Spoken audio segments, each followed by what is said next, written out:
Hello, everybody. This is Valerie Shirley. I just wanted to talk about our content for this week. I've had a few questions, and so I want to clarify with everyone.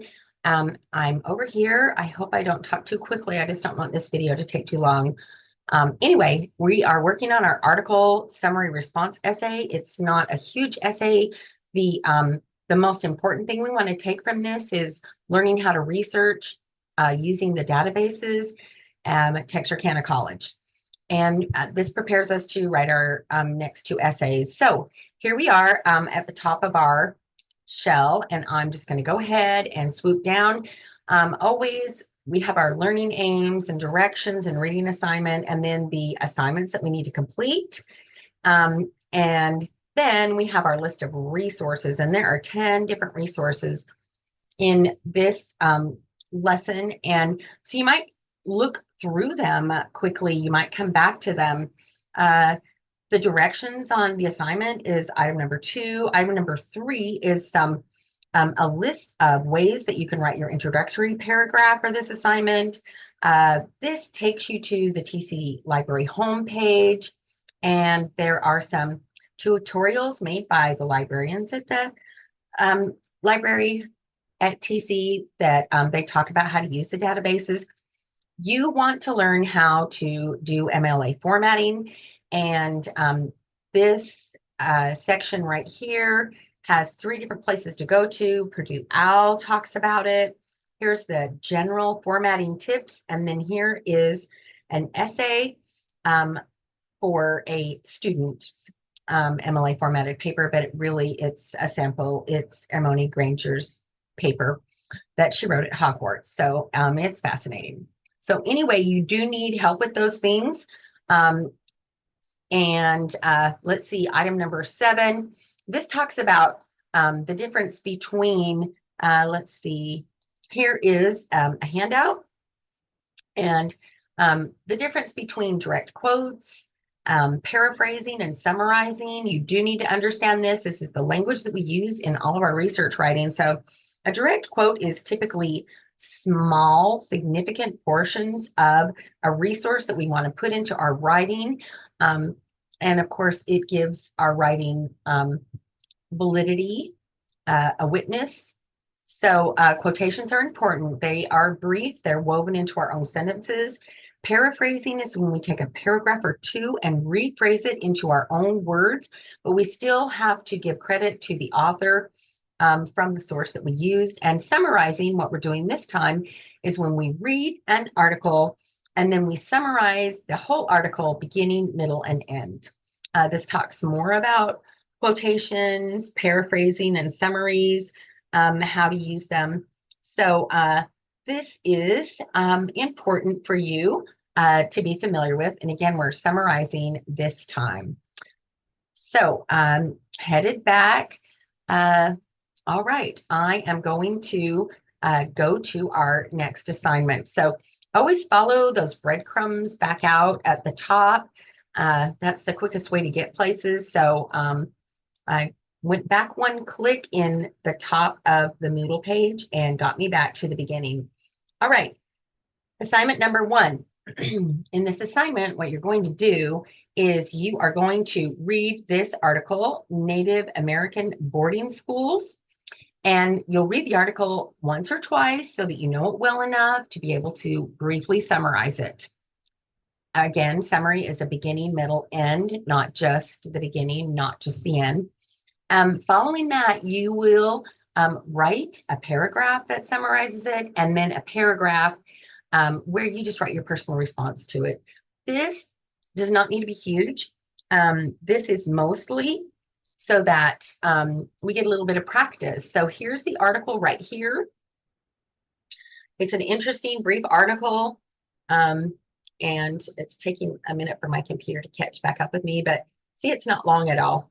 Just a couple pages, very fascinating and sad. So I would read that article, and then I'll use the back arrow to get me back into the forum.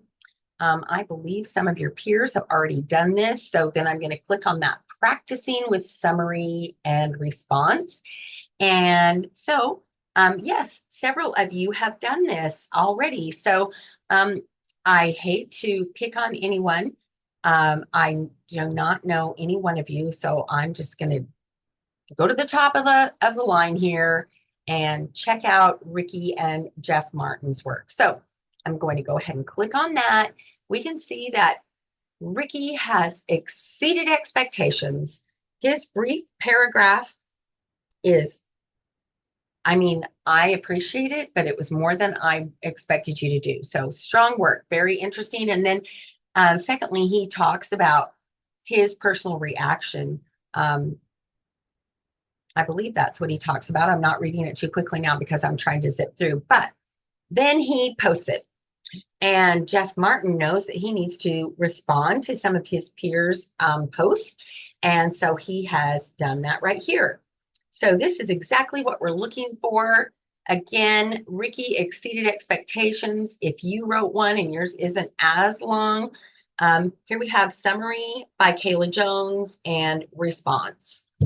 And then Ashlyn has posted there. So that's the first assignment, the practice with the summary and response. Okay, next assignment is also a forum. And in this forum, you are going to find an article on TC databases, and you are going to find the citation for it and post it in the forum. And then you are also going to look at a couple of your peers' posts and just to see what kind of an article they would be looking at. You are going to post an article that you are interested in, something that interests you so that you'll enjoy reading it. Now up here, you just needed to respond. I'm just looking to see at least one classmate. So you just need to respond to one person in the first forum. In the second forum, you're going to respond to a couple of people. And I went ahead and posted in here. And so have some of your peers. Oh my goodness, look at all of you. You are amazing. Okay, I'll pick on me this time. In the topic line, I wrote the title of my article, the main title. I didn't need to write the whole thing because as you can see in my MLA citation, it goes on for quite a while. And here is that citation right here for it. This is what I want to see from everybody. You need to use the TC databases somewhere in your URL. I need to see the Texarkana College signature, which lets me know that you used our databases to find your article. Here is one sentence about why I'm interested in researching this. Oh, no, this is one sentence that briefly says what this is about, and one sentence that says why I'm interested in it. So that is the assignment. And as we said one shake ago, lots of you have done it. And so let's just quickly do that together. I am going to show you how to get to the databases. So you can use the link that is in, let's see if that link is good. I tested it, but so many of you emailed me, it worried me. So how to get to TC Library homepage. Bam. Here we go. And there we are at the library. Now, you also could have Google searched Texarkana College Library. You also could go to your MyTC account. And from MyTC, you can,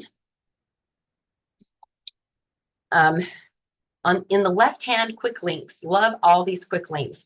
And you can see that the library is the third from the bottom. All right, we are in the library.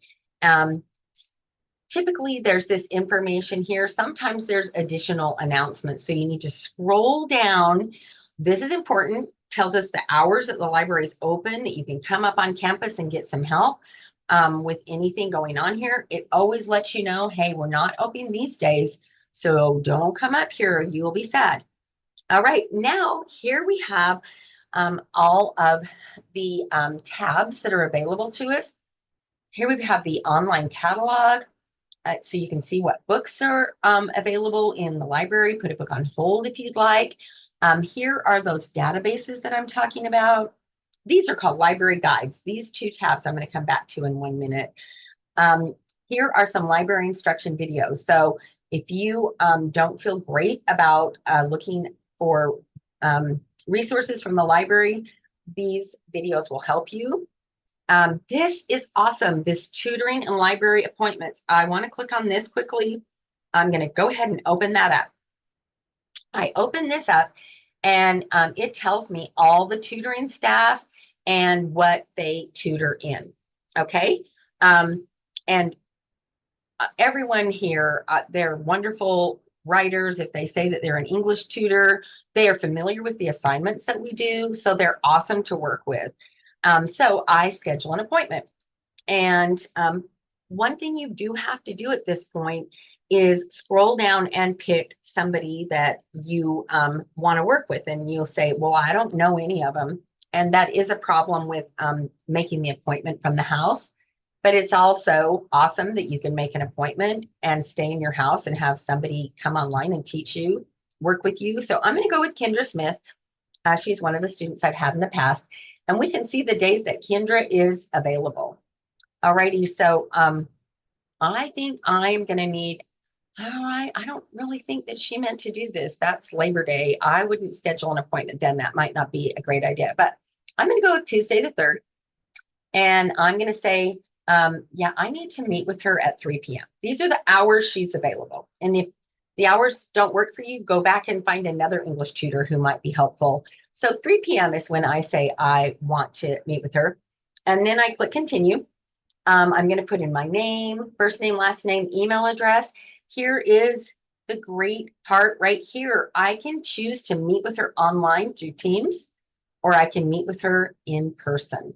So if I click in person, I click the subject, the assignment I'm doing, and I head out to campus to meet with her at 3 o'clock on Tuesday. But I can also click online through Teams, and Kendra will send me a link so that at 3 o'clock I can click on it and have a Teams meeting with her. She might email me and say, hey, send me what you've got so far so I can look over it before we start working together.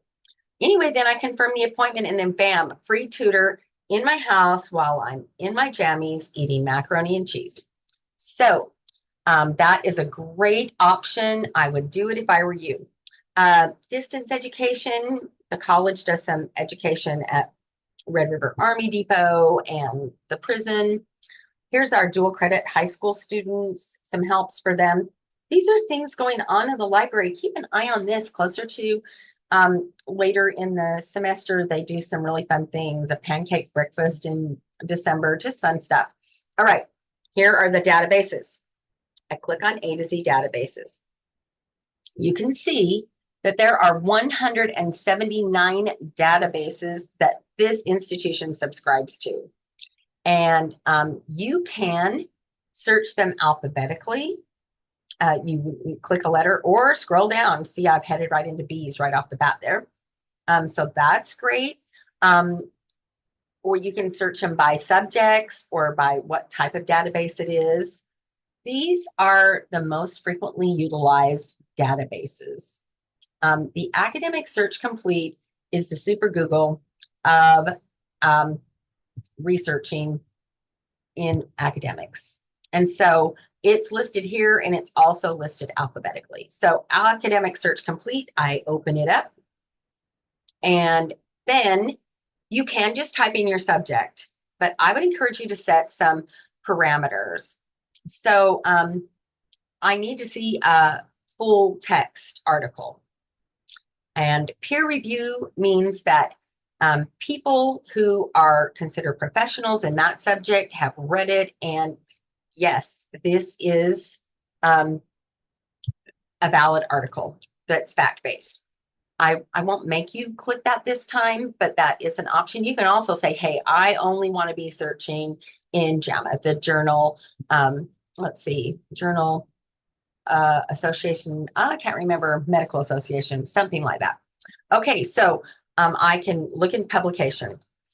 Now here in the page number, this is where I might look if I were you. I can say, hey, I don't care how many pages it is. I'm reading any article. Or I might say, you know what?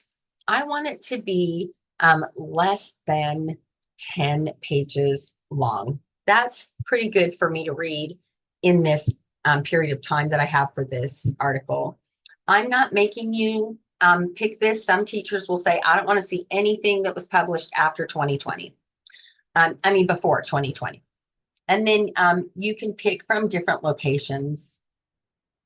All right.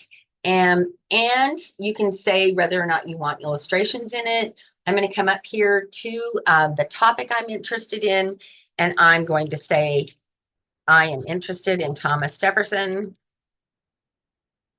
And oh, it gives me all kinds of topics. And so I'm going to go with biography, Thomas Jefferson biography. Let's do a search. Up come, it says a total of 22 results. And so I take a look at these results. Now, if there's not a PDF full text or an HTML underneath the source, you will not be able to open it from the house. You'll have to come up to the library to get some help. So if you don't have time to do that, if I were you, I would pick one of these. I'm just going to go with the first one. Oh, no, I don't want to do that because look, I should have checked that I just want academic journals because this is a book review. We do not want any kind of book reviews. Here's a periodical. I would accept that, an electric resource, but this isn't even about Thomas Jefferson. What's up with that? Okay, so I'm going to go with this. Wow, I just thought there would be so much more. What? Okay, here is who was Sally Hemings. And of course, Sally Hemings is Thomas Jefferson's hidden wife. His first wife dies. He goes to Paris, he goes to France and meets Sally Hemings, and she's African American, and he talks her into coming back to America with him, even though she knows she'll be a slave in the United States. She comes with him anyway, and you know, he has a room built for her.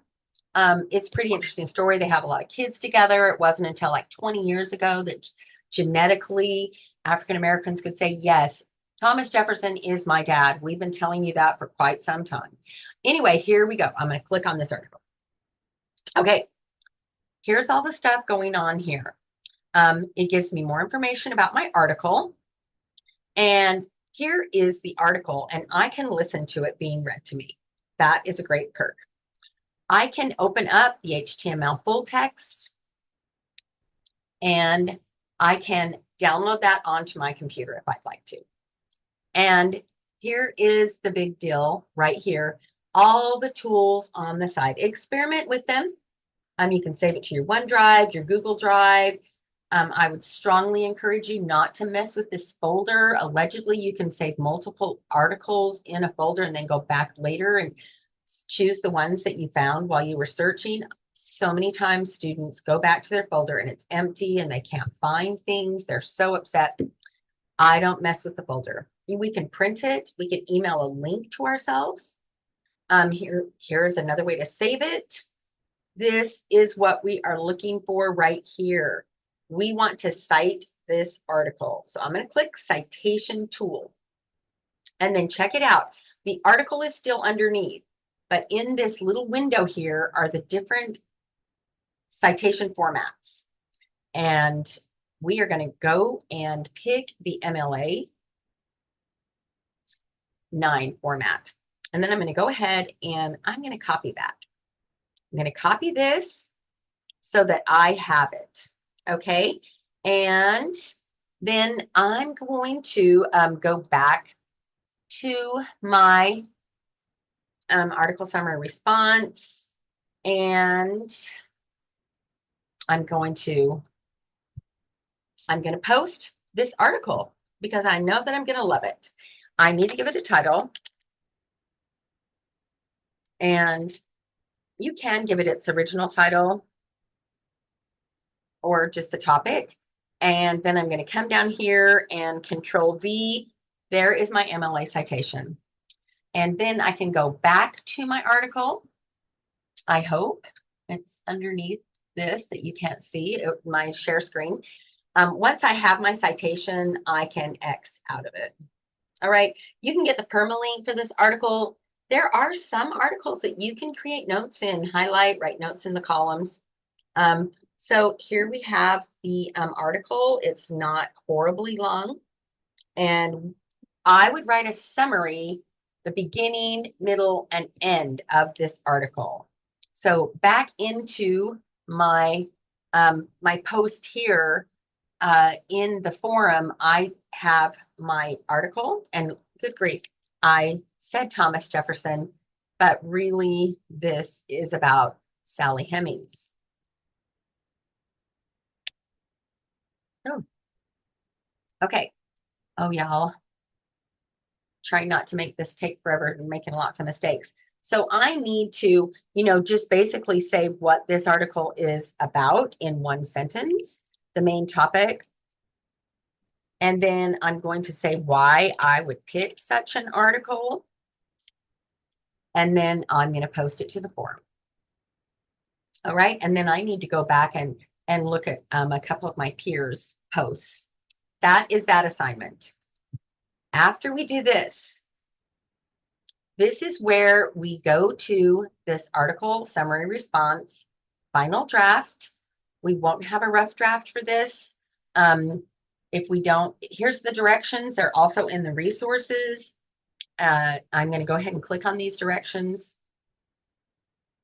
And I wish that they were bigger. Hopefully that you can see them better than I can, because it's not giving me the tool to make it bigger. Oh, here we go. Finally popped up. All right, so the assignment is to summarize an article. We're going to condense it down into a tight source. We do this because, especially if we have multiple sources, we want to remember what we read in what source. So step one, find that article. Step two, read it through a couple times and find out what the main idea of that article is and what are some of the supporting ideas for that article. We're going to write this summary in our own words. And then we write the summary in those body paragraphs. And in this instance, it's going to be beginning, the middle, and the end of the article. We're doing it in our own words. We're not pulling direct quotes from it. We're summarizing it in our own words. We do not need to, well, I won't go there. Then the conclusion, this is different from any other essay. In the conclusion, we talk about why this was interesting to us, why we like this article. So that's just a short paragraph. Okay, so here's an example of one. Running header here, front page header here, your name, my name, course name, day, month, year, no commas.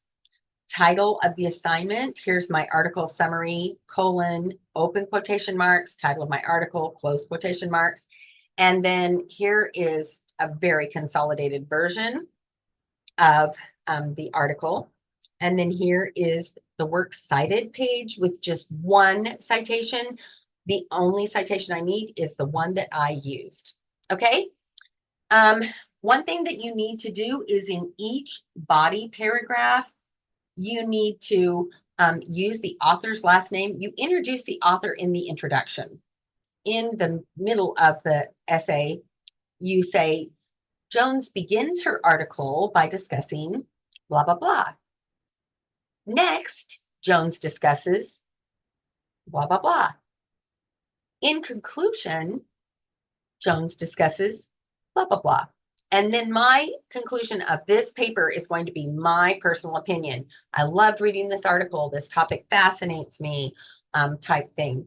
And I wanted MLA formatted, y'all. So look at those resources. Go on YouTube. Find some. There's lots of YouTube videos that will help you to know how to MLA format. Okay, Grammar Labs. This one is on the apostrophes, what the apostrophes used for. And the second one is on quotation marks. This is important because after this, we do start pulling direct quotes from pieces of literature to incorporate into our own writing. Okay, so I know I went through it quickly. I was trying really hard to make you not be bored out of your minds. So if you have any questions, please let me know what I can do to help. Email me. I'm happy to, I'll be responding to emails from now through Monday. These assignments aren't due until Monday at midnight, but it'd be really smart for you to finish them by Friday so you could enjoy a nice 3-day weekend. Uh, okay. Uh, it was fun talking to y'all. Have a great day.